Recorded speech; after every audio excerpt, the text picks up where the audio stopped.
I'm Kurt from Ozarmor and welcome to a very special edition of Workshop Wednesday. Before the boys knock off for their well-deserved break, we're going to give you an update on all three of our projects, the Goliath, the Jagdpanther and the StuG III. So sit back, relax and enjoy our Christmas wrap-up video. Before starting work on the Goliath, Al was keeping busy restoring our Kübelwagen. It was a monumental task. When we received this vehicle, we found that a lot of the chassis and body had rusted terribly. It took Al over 12 months to cut away and replace all of the unsalvageable black steel.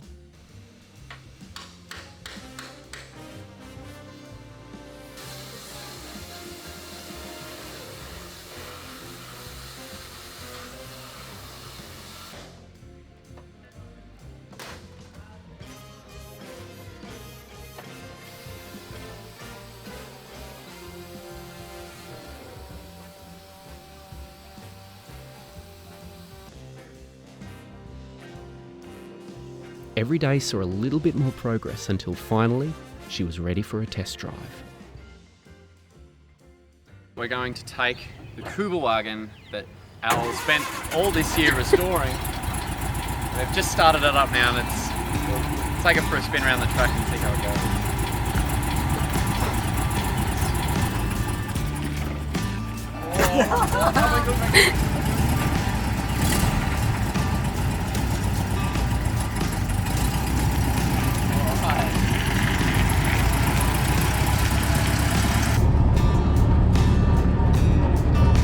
There's a big rock there. That should be right. Plenty of clearance. Yeah, let's go this way.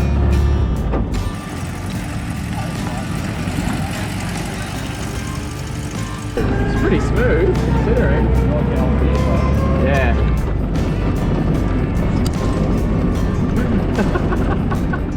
I'm sure a lot of you guys out there would love to get this road registered and drive it to work every day. How is it changing gears? You gotta find. Yeah, okay. Ready to do. Yeah. They're probably clear.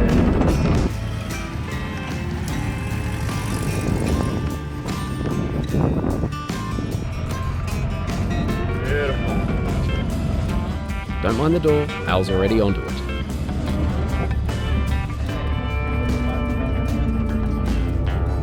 Oh, so that's what these wooden things were. Nearly went in the bin.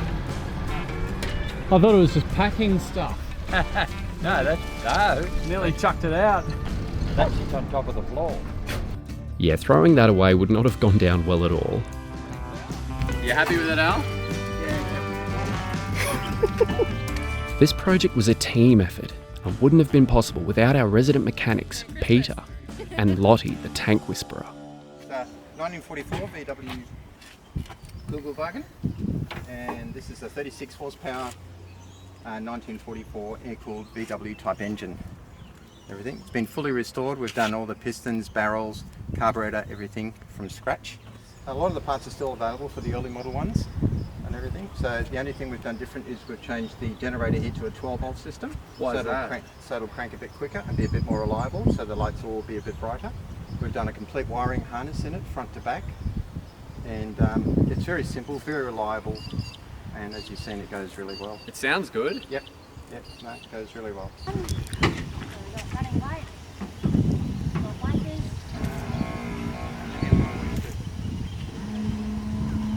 Well, they make different sounds.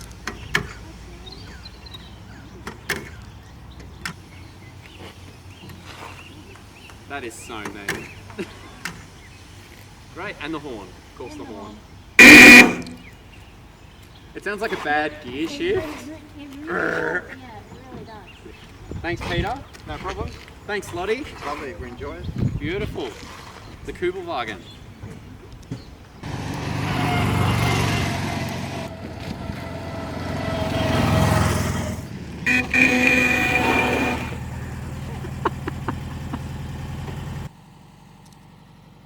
Burning rubber.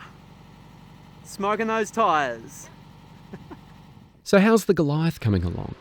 Well, in the last episode, we followed Al as he replaced unusable steel on one side. He's now finished the other side, and now it's time to work on the floor and inner compartments.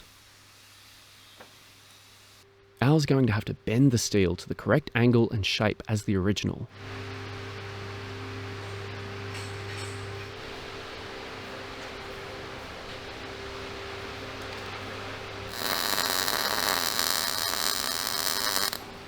We aren't a huge workshop with limitless tools and machinery at our disposal, as you've probably seen. But what we do have are a bunch of clever, experienced blokes who know how to work hard, solve problems, and just get things done.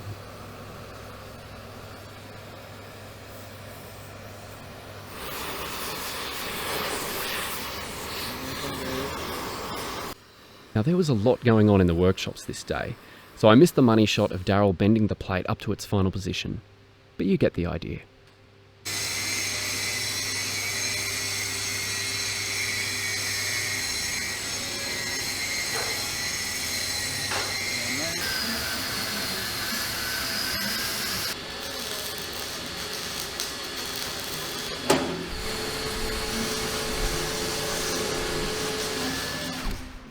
Flash forward about a week and you can really start to see the classic Goliath silhouette beginning to take shape.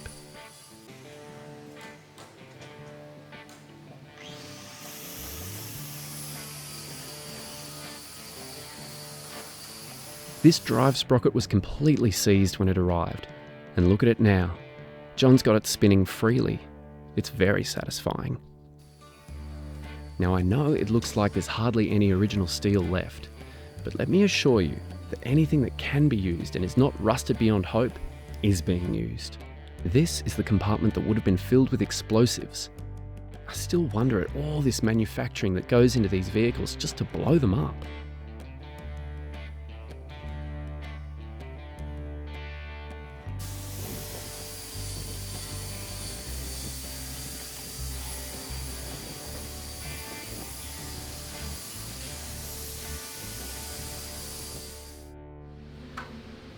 It will be a while before we can get to work on the track.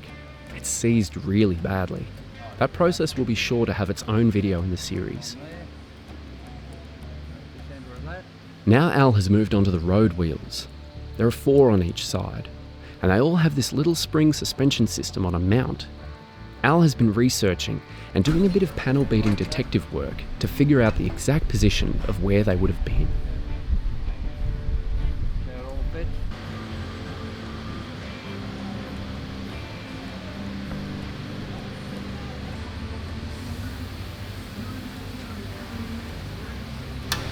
That must be the same as this one. That's 2.5. That's 2.5. Like that. And that hits the centre of that wheel, see? Hits the centre of that.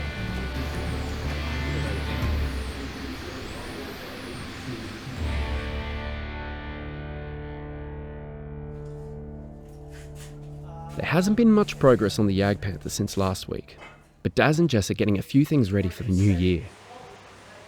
Some parts we have had a really hard time sourcing. Luckily, Panther wheels are a bit easier to find, as you can see.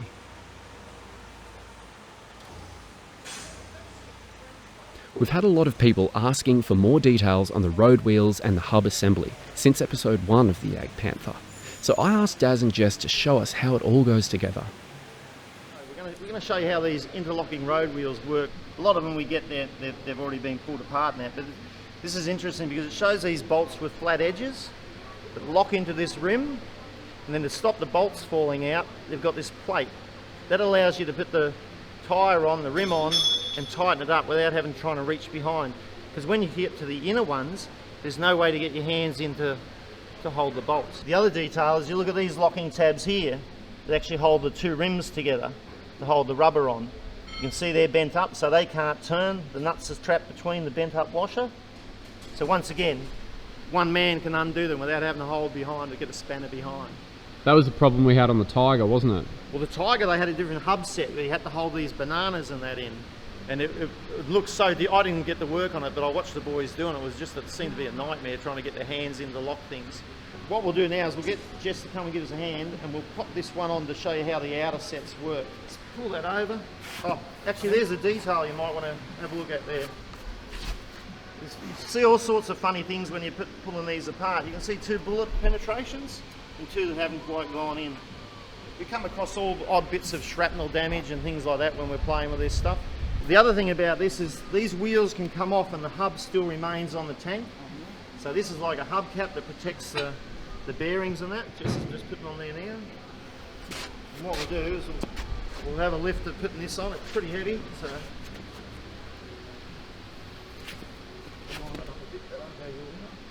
Happy? Yeah. Right. Better. Perfect. So once again, the whole rim gets bolted onto the hub, and then these bolts that we were talking about before, we can just tighten up now because the heads are locked in on the other side. The inner set's slightly different. The inner sets have these wear plates on the sides of the wheels. This is because on the Panther track, you've got 2 track guides and they run in there, and that protects the rubber from getting worn on the sides, and it gives a bit of wear on the track there. You can see that piece of track there. Does it still wear on the top of the... No, the rubber on here doesn't wear very much at all. Yeah. And you can see this, 2 different, this is almost new old stock. You know, the rim hasn't been worn off there, and then this one has probably been in a farmer's field for the last 80 years. You can see the play in the track. Yeah. Side to side. Yeah. There's a little bit of side-to-side movement. Plus we haven't got this tightened up super tight yet. And we'll have to pull this apart and get rid of this bit of rust bloom here. So a few of them, the rims are a little bit damaged, like we've got chunks and that missing out of them. So we'll have to fabricate a new piece in and V it out and weld it in, clean it up, make it look all brand new. Like there's a few chunks missing out of the rubbers, and that we're not too concerned with that, but yeah, the rim will fix that damage on that rim there. Because it's a static at the moment, we're not too concerned with the rubber and that. It's more just getting it into the museum and putting it on display. Wait and see on it. Pull it apart.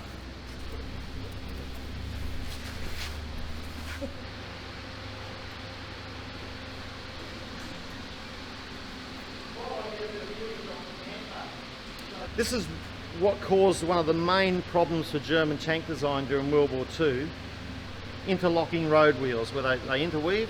This area here would fill up with mud and water and ice. It was so hard to get the vehicles to move again. They had to chip all this out to get it going.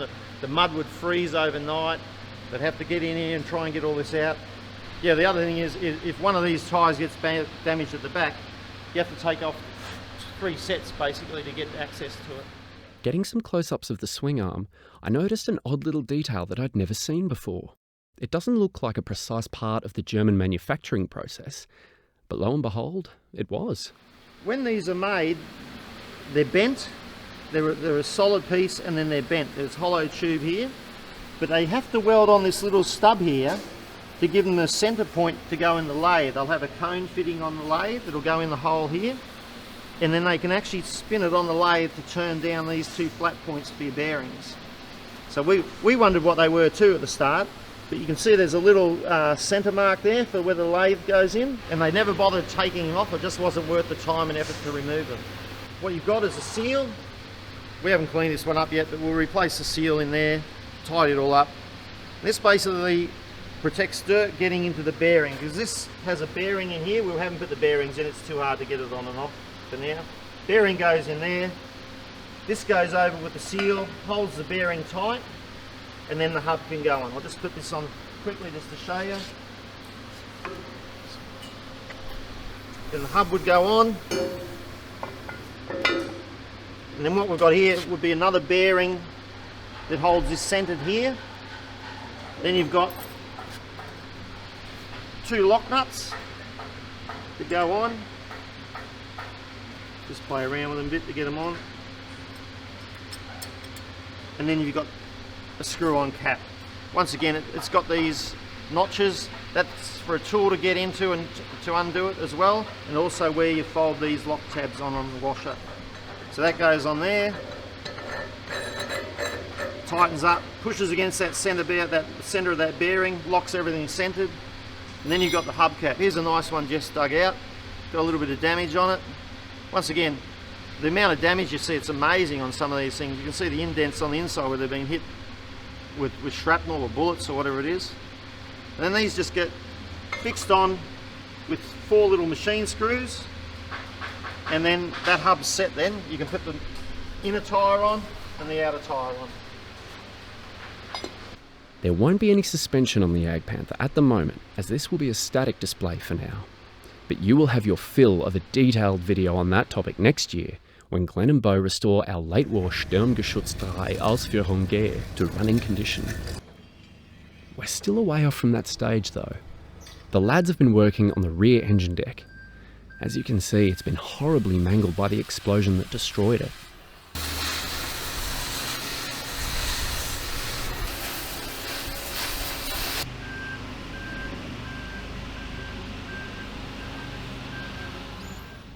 Wow, that was pretty quick.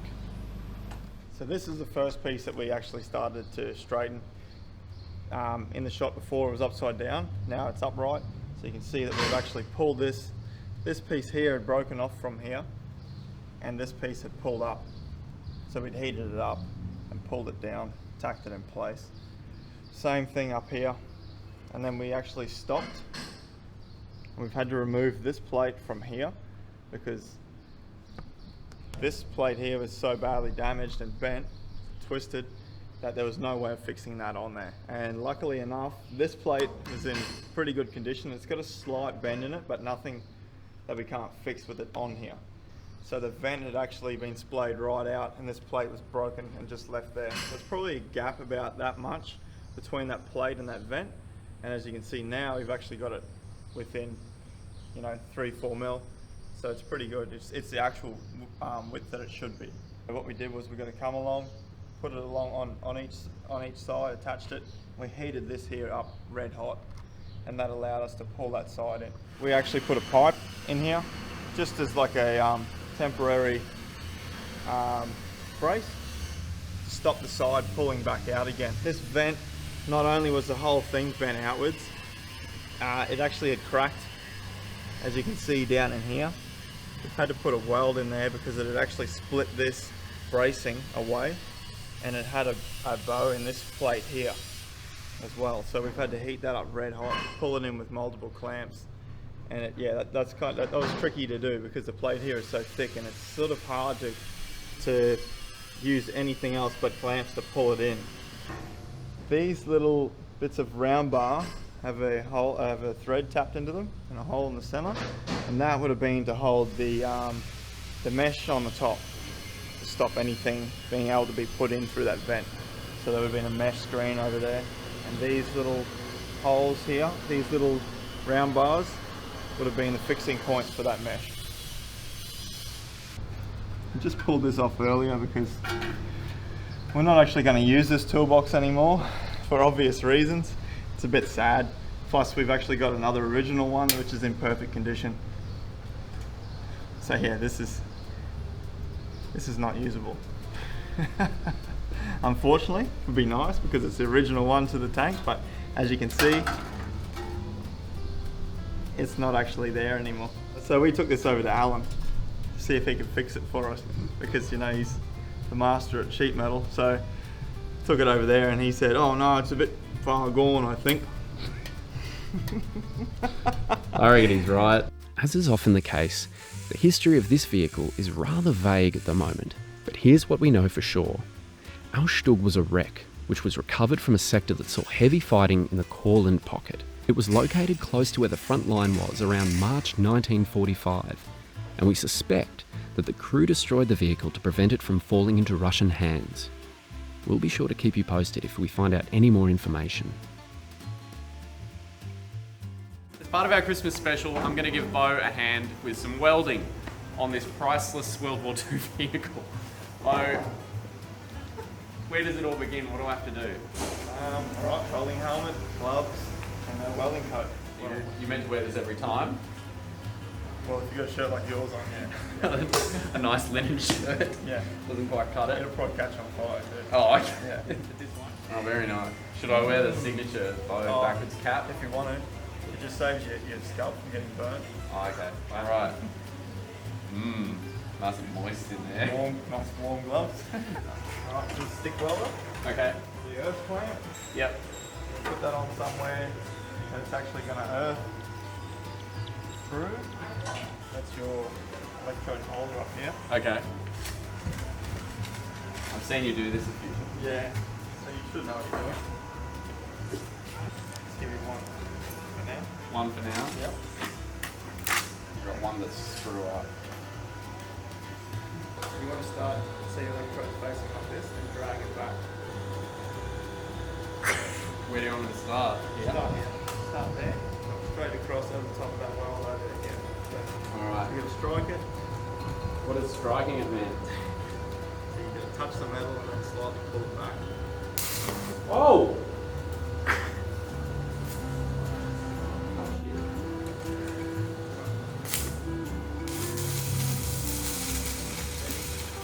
Keep it in closer.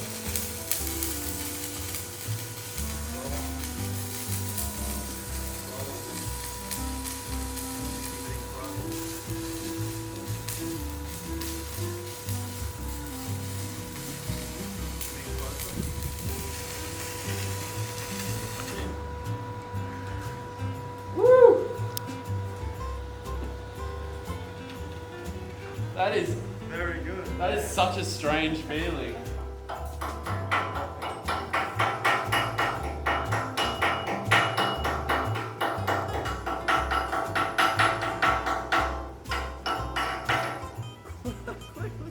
Look at this. Look at that. Hey, that's neat. First time you ever done that? Yeah. Well, I've looked at it yet. Have a look, Bo. Have a look, Bo. Oh, that's good. Is it alright? Yeah. Yeah. He's very kind. Very generous.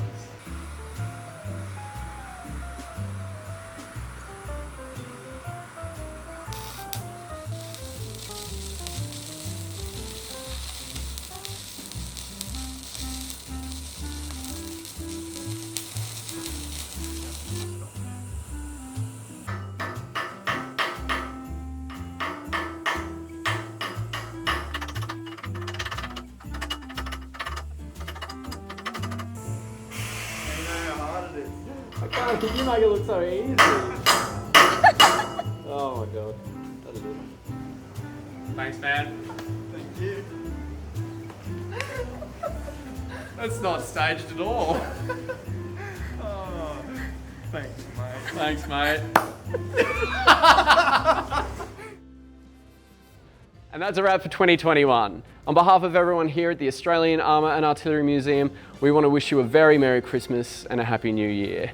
It's been a lot of fun making these videos for you. So don't forget to support the channel by liking, commenting, subscribing, and sharing to all your tank enthusiast friends. Be sure to keep an eye out for our next video in early 2022. So until then, I'm Kurt from Oz Armour, and I'll see you on the next one. Just for everyone's information, Oz Armour is what we like to shorten Australian Armour and Artillery Museum down to. It just rolls off the tongue a little better.